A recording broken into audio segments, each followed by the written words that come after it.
तो देश भर में तेल की स्थिति क्या है? क्या वाकई में पेट्रोल डीजल का रेट बढ़ने वाला है या वो खत्म होने वाला है? और इन अफवाहों की वजह से पेट्रोल पंपों पर भारी भीड़ भी कई जगह पर देखने को मिली है। लेकिन इस बीच सरकार ने एक बड़ी राहत देने का काम भी किया है। क्या इस एक्साइज ड्यूटी को कम करने से पेट्रोल और डीजल के दाम कम होंगे?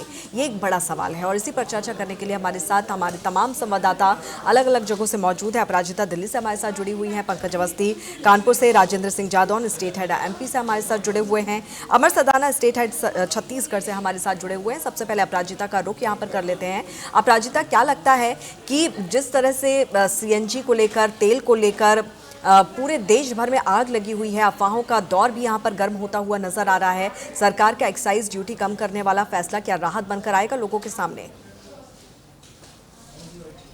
जी बिल्कुल अंकिता जी, देखिए सरकार ने एक्साइज ड्यूटी कम की है जिससे तेल कंपनियों का खर्च कम हुआ है।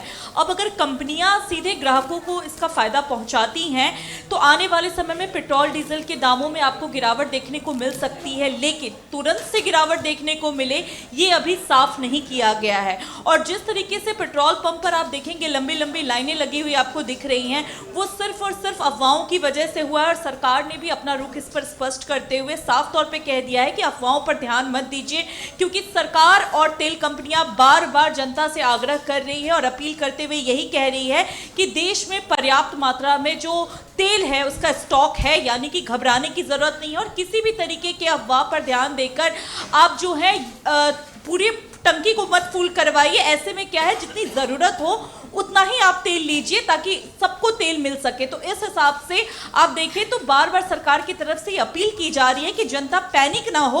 और मिडिल ईस्ट की जहां तक बात है तो तनाव का असर भारत में सीधे तौर पर नजर आना स्वाभाविक है, क्योंकि भारत जो है बहुत बड़ा हिस्सा बाहर से मंगवाता है और मिडिल ईस्ट इसका सबसे बड़ा सप्लायर है। बिल्कुल, लेकिन तो स्थिति फिलहाल गंभीर नहीं है, लेकिन सरकार लगातार अपील भी यहाँ पर लोगों से कर रही है कि अफवाहों पर ध्यान ना दें। बहरहाल एक छोटे से ब्रेक के लिए रुकना होगा, जल्द हाजिर होंगे।